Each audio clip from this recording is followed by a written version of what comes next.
John. What is the position, okay, when you are giving feeding to the patient? What is the position? Fowlers, Fowlers, okay, at least 30 degrees. So, mas mataas siya, 30 degrees. Why? What's the reason? To prevent aspiration. To prevent aspiration. Then you have two ways on how to give feeding. You have the bolus and you have the continuous. Okay. The continuous, guys, ito yung continuous. This is the continuous. I'll just show you a... Okay. This is the continuous. Okay. This is where they will put the feeding. Okay, the milk. They will put the milk here and then there's water. Then this one is attached to the so-called kangaroo pump. Feeding pump. Kangaroo pump. Okay. It's a machine which control the amount of feeding going to the patient. You will just set it. Okay? So, there is food and there is water. This is called continuous. For continuous, it's not, no need to check every now and then the placement of the NG tube. Okay? They will just do the bowel rest around 12 a.m. to 4 a.m. Bowel rest means they will stop the feeding for 12 a.m. to 4 a.m. Because the patient is not sleeping. Okay, so no need to feed the patient. Just resting the gastrointestinal tract. This is called continuous. If we are talking about bolus,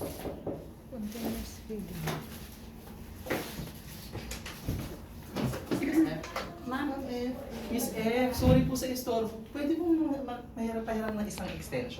bolus feeding, guys. Bolus feeding is feeding the patient intermittently. Okay, intermittently every how many hours? 4 hours. 4 hours. 4 hours. Guys, you need to feed the patient every 4 hours. What you need is you need to have a calibrated glass, okay, with the measurement. Okay.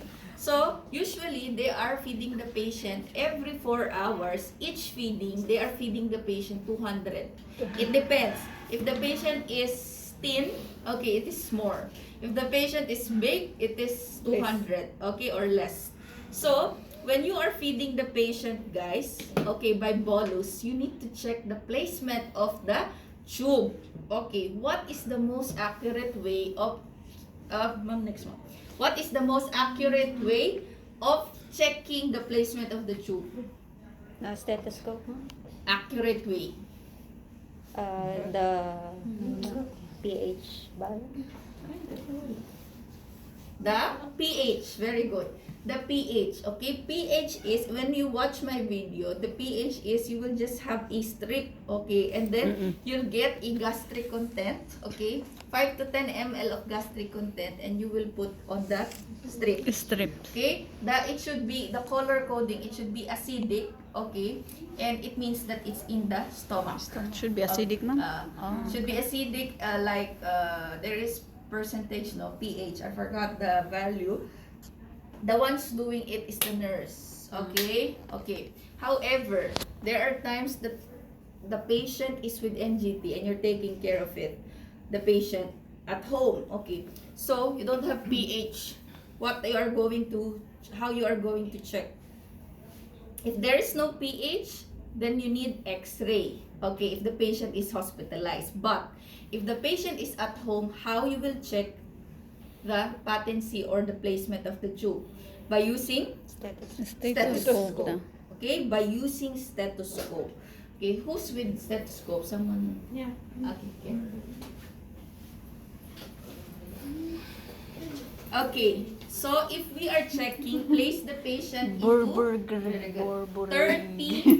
at least 30 degree angle. Okay, then this is called aseptosyringe. Okay, aspirate 30 ml of air. Air lang, ha? Only air.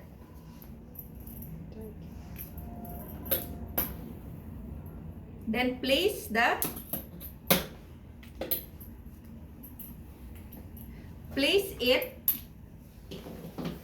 See? just below the xiphoid process. This is your xiphoid process. Okay, just below, this is your stomach. Okay, this is your chest bone. Just below it is your stomach. Okay, place it there. Sorry, babe. Then get this.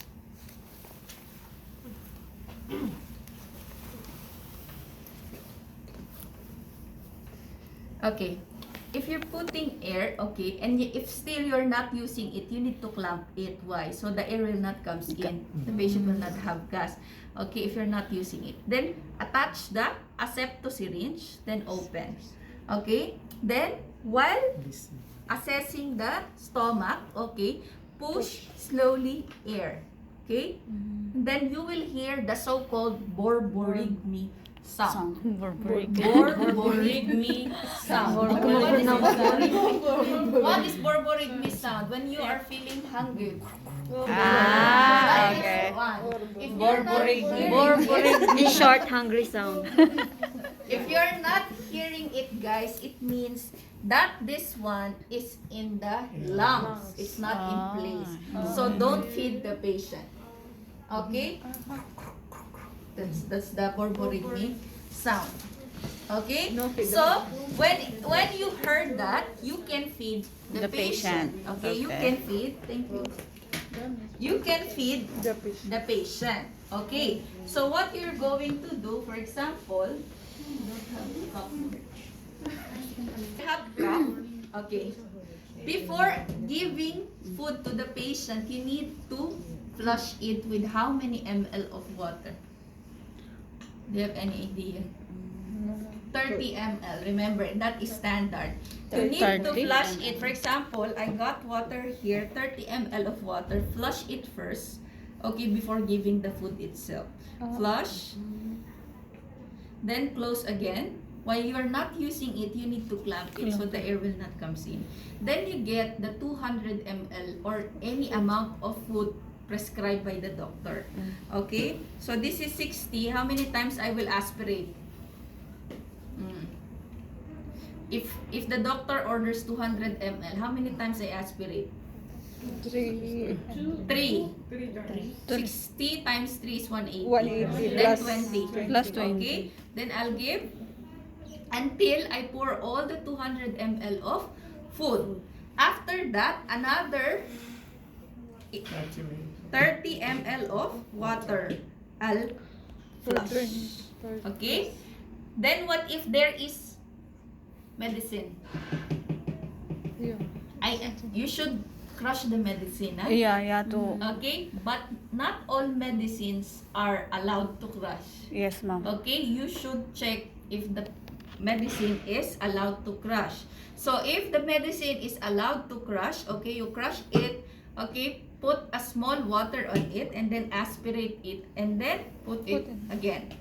After that, again 30 ml of water. So every time Okay. we need to put water. You need to flush it. Why? Ah. Because if you will not flush it, you will see that Okay. that Just the stuck in medicine the. and food are stuck here. So the water is. Okay, and it will clog and you need to reinsert it again. Okay? Then, after you finish, put it. Sometimes there is something we can put here. Then, next guys, how we are putting the Kakabilis pa ba tayo? Ma, please, which patients? How will I put this question? Do we do this kind of entire feeding food? In ICU? those patient who cannot, a patient who is bedridden, the patient is unconscious. So he cannot feed by himself because he might aspirate. So they will put NGT feeding. Or patient with, what else? Obstruction.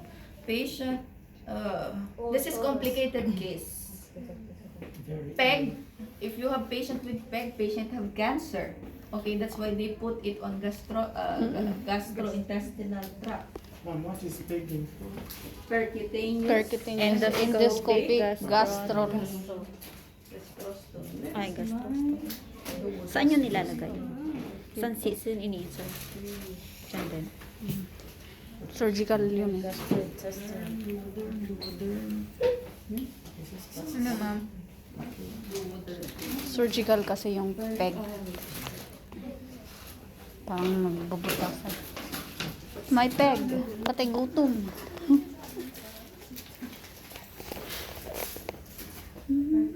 Iba yun sa ano, di ba? Iba yun. Yun naman ang... Term, okay. Actually, if this is loose already, okay, you can do it, You can do it. How to change this one? Okay, how to change this one? I'll teach you how to teach it. To teach you how to, I'll teach you how to change it. So, you just make an I letter. Okay, I.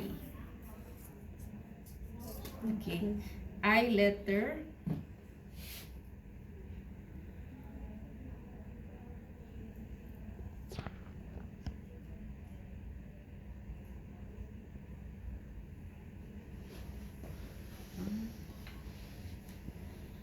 This.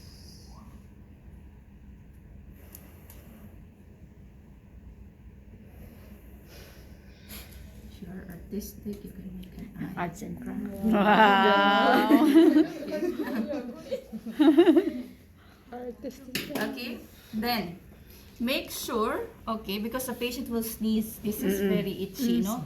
So, just hold it, okay, just secure it when you're removing, or you can cut it by the scissor, but it's sometimes it's dangerous, so Yeah. okay. Because the patient will sneeze and will accidentally remove this. So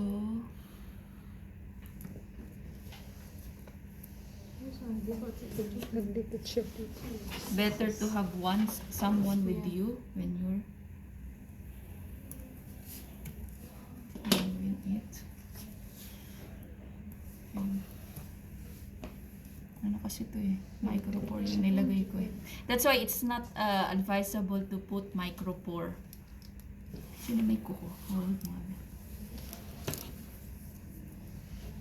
That's why duoderm is advisable to put, because duoderm is not skin irritant also, and it's very easy to remove.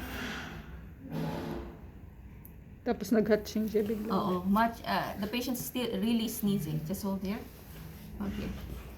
So, what I'm going to do, I'll remove this, guys.